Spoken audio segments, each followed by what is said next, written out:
محترم ناظرین، زندہ باپ سے اپنا حصہ مانگنے والوں سن لو، وراثت میں حصہ مانگنا گناہ کبیرہ ہے۔ ہر بیٹا اور بیٹی لازمی سنیں، زندہ والد سے وراثت مانگنا درست ہے یا نہیں؟ کیا بیٹی یا بیٹا اپنے باپ سے زندگی میں ہی اپنا حصہ طلب کر سکتے ہیں؟ اور اگر کوئی اولاد اپنے والد سے کہے کہ ہمیں ہمارا حق دے دو تو کیا یہ مطالبہ جائز ہے یا اس میں کوئی گناہ شامل ہو جاتا ہے؟ قرآن و حدیث اس بارے میں کیا رہنمائی دیتے ہیں؟ کیا والد اپنی زندگی میں جائز جائیداد تقسیم کر سکتے ہیں؟ اور اگر کر سکتے ہیں تو کیا اس میں اولاد کا مانگنا درست طریقہ ہے یا نہیں؟ اور اگر مانگنا ہو تو کس انداز سے مانگنا چاہیے تاکہ یہ بے ادبی یا نافرمانی میں شمار نہ ہو؟ ان تمام اہم سوالات کے جوابات آج کی اس ویڈیو میں آپ کو تفصیل کے ساتھ ملیں گے، اس لیے ویڈیو کو آخر تک ضرور دیکھیں تاکہ آپ کو مکمل اور صحیح رہنمائی حاصل ہو سکے۔ بسم اللہ الرحمن الرحیم۔ السلام علیکم ورحمۃ اللہ وبرکاتہ۔ آج ہم ایک نہایت اہم اور حساس موضوع پر بات کرنے جا رہے ہیں جو ہمارے معاشرے میں اکثر غلط فہمیوں، جھگڑوں اور دل آزاریوں کا سبب بنتا ہے، اور وہ ہے جائیداد اور وراثت کا مسئلہ۔ سب سے پہلے یہ سمجھنا ضروری ہے کہ آخر وراثت ہے کیا؟ وراثت دراصل اس مال، جائیداد، زمین، دولت یا کسی بھی قسم کے اثاثے کو کہا جاتا ہے جو کسی انسان کے انتقال کے بعد اس کے ورثاء میں تقسیم کیا جاتا ہے۔ یعنی جب تک کوئی شخص زندہ ہے اس کا مال اس کی ملکیت ہوتا ہے اور اس پر مکمل اختیار بھی اسی کا ہوتا ہے، لیکن جیسے ہی وہ دنیا سے رخصت ہوتا ہے تو اس کی جائیداد اللہ کے مقرر کردہ اصولوں کے مطابق اس کے وارثوں میں تقسیم کی جاتی ہے۔ اسلام نے وراثت کے معاملے کو بہت زیادہ اہمیت دی ہے، کیونکہ یہی وہ مقام ہے جہاں اکثر انسان انصاف سے ہٹ جاتا ہے اور دنیاوی لالچ میں آ کر رشتوں کو نقصان پہنچا دیتا ہے۔ اسی لیے اللہ تعالیٰ نے قرآن پاک میں وراثت کے اصول خود بیان فرمائی تاکہ کسی کو بھی اپنی مرضی سے اس میں تبدیلی کرنے کا حق نہ ہو اور ہر حقدار کو اس کا حق مل سکے۔ اللہ تعالیٰ قرآن مجید میں ارشاد فرماتے ہیں کہ مردوں کے لیے اس مال میں حصہ ہے جو ماں باپ اور قریبی رشتہ دار چھوڑ جائے، اور عورتوں کے لیے بھی اس مال میں حصہ ہے جو ماں باپ اور قریبی رشتہ دار چھوڑ جائے، خواہ وہ مال تھوڑا ہو یا زیادہ، یہ حصہ مقرر کیا ہوا ہے۔ اس آیت سے یہ بات واضح ہو جاتی ہے کہ اسلام نے نہ صرف مردوں بلکہ عورتوں کو بھی وراثت میں حق دیا ہے، جو کہ اس دور میں ایک بہت بڑی انقلابی تعلیم تھی جب عورتوں کو کسی قسم کا حق نہیں دیا جاتا تھا۔ اس کے علاوہ ایک اور مقام پر اللہ تعالیٰ فرماتے ہیں کہ اللہ تمہیں تمہاری اولاد کے بارے میں حکم دیتا ہے کہ ایک بیٹے کا حصہ 2 بیٹیوں کے برابر ہے۔ یہ تمام احکامات اس بات کی دلیل ہے کہ وراثت کی تقسیم کوئی معمولی معاملہ نہیں بلکہ ایک باقاعدہ عبادت اور اللہ کا حکم ہے جس میں اپنی مرضی یا جذبات کے مطابق تبدیلی کرنا درست نہیں۔ اسلام نے اس بات کو بھی واضح کیا ہے کہ وراثت کی تقسیم میں تاخیر کرنا یا کسی کا حق دبانا بہت بڑا گناہ ہے۔ نبی کریم صلی اللہ علیہ وسلم نے فرمایا، جس نے کسی وارث کا حق مارا اللہ قیامت کے دن اس کا حق جنت سے کاٹ دے گا۔ اس حدیث سے اندازہ ہوتا ہے کہ وراثت میں ناانصافی کرنا کتنا بڑا جرم ہے۔ اب بات کرتے ہیں اولاد کی کہ جو اولاد اللہ تعالیٰ ماں باپ کو عطا کرتا ہے اس کی حیثیت اور اہمیت کیا ہے۔ اولاد دراصل اللہ کی بہت بڑی نعمت اور امانت ہوتی ہے۔ ماں باپ اپنی پوری زندگی محنت کر کے، تکلیفیں اٹھا کر، اپنی خواہشات کو قربان کر کے اپنے بچوں کو پالتے ہیں، ان کی تعلیم و تربیت کرتے ہیں اور انہیں ایک اچھا انسان بنانے کی کوشش کرتے ہیں۔ قرآن پاک میں کئی مقامات پر اولاد کو زینت قرار دیا گیا، لیکن ساتھ ہی یہ بھی فرمایا گیا ہے کہ یہ ایک آزمائش بھی ہے، یعنی اولاد کا ہونا خوشی کی بات ہے، لیکن اس کے ساتھ ذمہ داری بھی جڑی ہوئی ہے۔ اسی طرح اولاد پر بھی والدین کے حق بہت زیادہ ہے۔ نبی کریم صلی اللہ علیہ وسلم نے فرمایا، جنت ماں کے قدموں کے نیچے ہیں، اور ایک اور حدیث میں فرمایا کہ باپ جنت کے دروازوں میں سے بہترین دروازہ ہے۔ ان احادیث سے یہ واضح ہوتا ہے کہ والدین کی خدمت اور ان کی عزت کرنا کتنا اہم ہے۔ جب تک والدین زندہ ہوتے ہیں، ان کا احترام، ان کی اطاعت اور ان کے ساتھ حسن سلوک کرنا اولاد کی اولین ذمہ داری ہے۔ ان کی موجودگی میں ان کے مال پر نظر رکھنا یا اس میں لالچ کرنا ایک ایسی چیز ہے جو انسان کے اخلاق کو کمزور کر دیتی ہے۔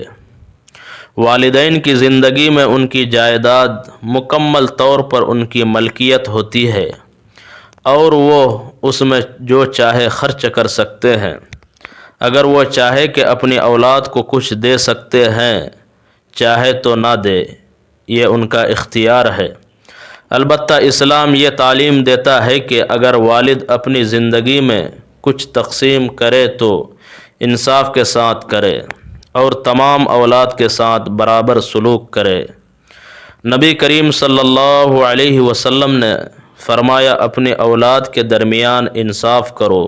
اس حدیث سے یہ بات معلوم ہوتی ہے کہ اگر والد اپنی زندگی میں کچھ دینا چاہے تو انہیں کسی ایک کو زیادہ اور دوسرے کو کم نہیں دینا چاہیے، بلکہ انصاف کو مد نظر رکھنا چاہیے۔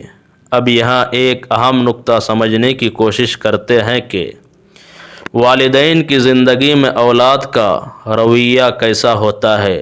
اولاد کو چاہیے کہ وہ اپنے والدین کے مال کو اپنی ملکیت نہ سمجھے، بلکہ اسے والدین کی امانت سمجھے، کیونکہ حقیقت یہی ہے کہ جب تک والد زندہ ہے، جائیداد انہی کی ہے اور اولاد کا اس میں کوئی لازمی حصہ نہیں بنتا۔ اگر اولاد اس بات کو سمجھ لے تو بہت سے جھگڑے خود بخود ختم ہو سکتے ہیں، لیکن افسوس کے ساتھ کہنا پڑتا ہے کہ آج کے دور میں اکثر لوگ اس معاملے میں جلد بازی اور لالچ کا شکار ہو جاتے ہیں اور والدین کی زندگی میں ہی وراثت کا مطالبہ کرنے لگتے ہیں۔ اب بات کرتے ہیں اس اولاد کے بارے میں جو اپنے والدین سے حصہ مانگتی ہے، یعنی جائیداد یا وراثت میں سے اپنا حق طلب کرتی ہے۔ اسلام اس بارے میں کیا کہتا ہے؟ سب سے پہلے یہ بات ذہن میں رکھنی چاہیے کہ وراثت کا حق صرف اس وقت پیدا ہوتا ہے جب کسی شخص کا انتقال ہو جائے۔ اس سے پہلے وراثت کا کوئی تصور نہیں ہوتا۔ لہٰذا اگر کوئی اولاد اپنے زندہ والد سے وراثت کا حصہ مانگتی ہے تو شرعی طور پر یہ درست نہیں، کیونکہ وہ چیز ابھی وراثت بنی ہی نہیں، وہ ابھی بھی والد کی ملکیت ہے۔ البتہ اگر اولاد ادب اور احترام کے ساتھ اپنے والد سے کسی مالی مدد کی درخواست کرے یا کسی ضرورت کے تحت کچھ مانگے تو یہ ایک الگ بات ہے، لیکن اسے وراثت کا حق سمجھ کر مانگنا درست نہیں۔ اگر کوئی اولاد اپنے والد پر دباؤ ڈالتی ہے، لڑائی جھگڑا کرتی ہے یا انہیں مجبور کرتی ہے کہ وہ جائیداد تقسیم کرے تو یہ عمل نہ صرف غلط ہے بلکہ گناہ کے زمرے بھی آ سکتا ہے، کیونکہ اس میں والدین کی دل آزاری اور نافرمانی شامل ہوتی ہے۔ نبی کریم صلی اللہ علیہ وسلم نے والدین کے ساتھ حسن سلوک کی بہت تاکید فرمائی ہے۔ اس حدیث میں آیا ہے کہ ایک شخص نے پوچھا، یا رسول اللہ صلی اللہ علیہ وسلم، میرے حسن سلوک کا سب سے زیادہ حقدار کون ہے؟ آپ صلی اللہ علیہ وسلم نے فرمایا، تمہاری ماں۔ اس نے دوبارہ پوچھا، پھر کون؟ تو آپ صلی اللہ علیہ وسلم نے فرمایا، تمہاری ماں۔ پھر اس نے تیسری بار پوچھا، پھر کون؟ تو آپ صلی اللہ علیہ وسلم نے فرمایا، تمہاری ماں۔ اس کے بعد اس نے چوتھی بار پوچھا، پھر کون؟ تو آپ صلی اللہ علیہ وسلم نے فرمایا، تمہارا باپ۔ اس حدیث سے معلوم ہوتا ہے کہ والدین کا مقام کتنا بلند ہے اور ان کے ساتھ بدتمیزی یا ان پر دباؤ ڈالنا کتنا بڑا غلط عمل ہو سکتا ہے۔ لہٰذا اگر کوئی اولاد اپنے والدین سے ان کی زندگی میں جائیداد مانگتی ہے تو اسے بہت زیادہ احتیاط اور ادب کا مظاہرہ کرنا چاہیے۔